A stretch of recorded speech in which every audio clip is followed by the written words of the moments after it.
This is a Fox News alert. Saudi Arabia has admitted tonight that missing journalist Jamal Khashoggi is in fact dead. They concede that he was killed by Saudis during what they said was a fistfight in their consulate in Turkey. While the Saudis blame what you just heard, a lot of the left has decided that President Trump is to blame somehow, though there's no evidence he was in the consulate when the killing took place.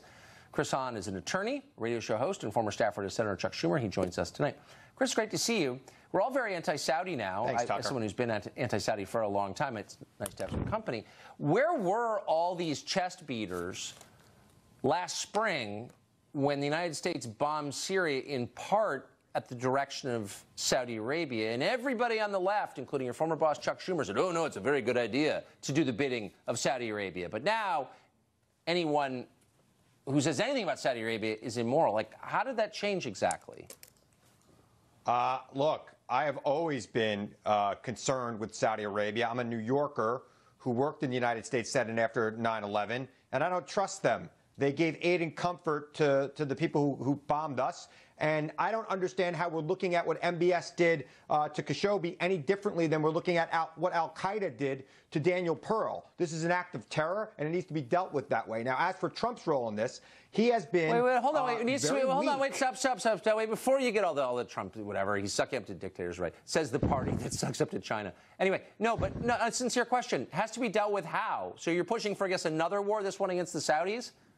Tell us all the new wars that we need. I think that I think that we need to insist. Look, we have a lot of leverage over Saudi Arabia, especially in their security in the Middle East, and we need to insist that this man is not installed permanently on the throne. He's right now the crown prince. Obviously, the king is. So we're going to destabilize. But this is like foreign policy by cable news. My favorite kind. So what happens when the Saudi kingdom, the royal family, no longer controls? I know we are controls their own country. Yeah. Like, what would happen if the Saudi royal family collapsed? What do you think the aftermath would look like? Last I checked, there's about 40 other princes in Saudi Arabia that they can choose from. In fact, MBS wasn't even originally in line for the throne, and I don't think it's up to us to support dictators and terrorists. And I'm sorry, what he did to Khashoggi was not just about Khashoggi, it was about every journalist who threatened him anywhere in the world. And this is something how are journalists in China? Hold on. How are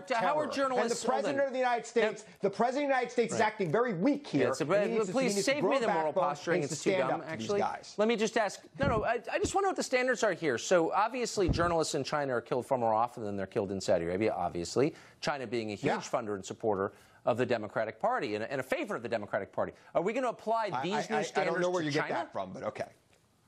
Oh, really? Look, I think that we should stand Maybe I should show you the tape of Dianne Feinstein pledging allegiance to China. We should stand across the board, it doesn't matter. Values wherever they are threatened anywhere. We should stand. Look, Khashoggi was an American permanent resident, and our law treats permanent residents the same as it does citizens, and this president should respond the same way. He killed somebody who was under our protection, and if the president doesn't respond, it's because he's weak. Cool it with the moral outrage, okay? I think we're all a little sick of it. Well, how can we not be outraged? How can we not be outraged? Well, I don't know, because there's a long list of things to be outraged by. How about the war in Yemen, which the Saudis have been prosecuting, which killed untold children? I don't remember you holding a press conference to express outrage about that. Oh, you are? I am outraged by that, too, but we're talking about this tonight, Tucker, and I want to know if you think the Khashoggi killing is different than the Daniel Pearl killing, because I don't think it is.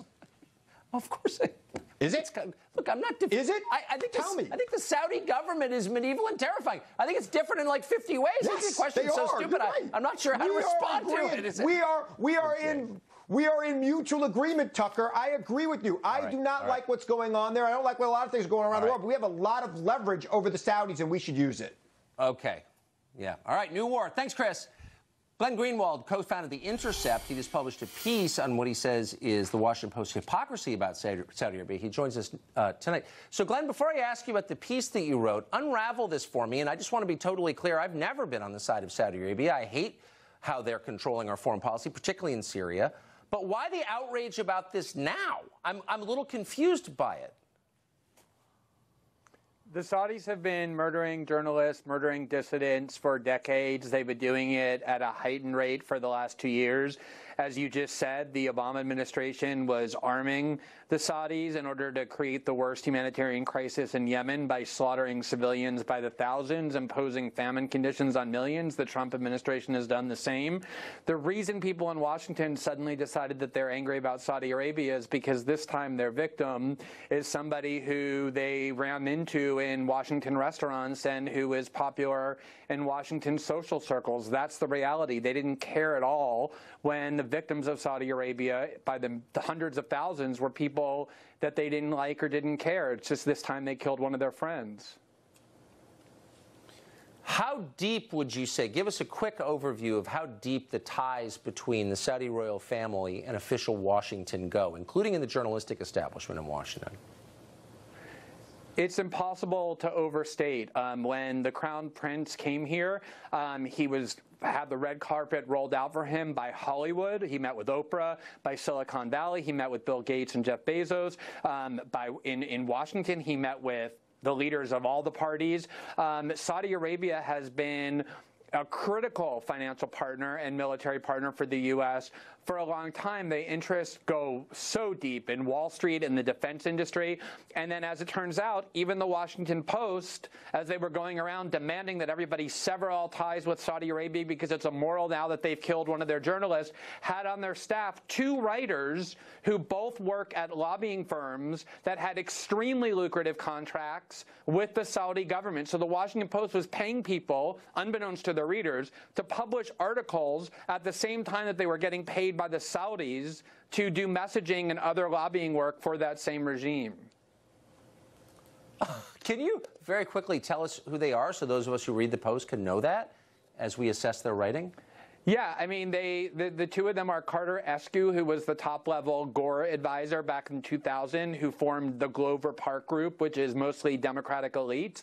And the other one is Ed Rogers, a longtime Republican operative, who is a founding partner in Haley Barbour's firm, the former head of the RNC, who was in charge of communications for the Saudis in Washington. And they were both Washington Post writers for a long time now, unbeknownst to readers, and they were only told that they had to get rid of their Saudi contracts once we published our article by the Washington Post. But so many major media outlets, including all the cable news networks, have regular commentators who work for consultant and lobbying firms who are paid to disseminate messaging unbeknownst to the people who are hearing them. And it should be a huge journalism scandal. The totally fearless Glenn Greenwald. Thank you, as always. Thanks, Tucker. With the midterm elections closing in, one New York Times editorial board member has a simple request for Hillary Clinton. Please be quiet. It's not helping. That's next.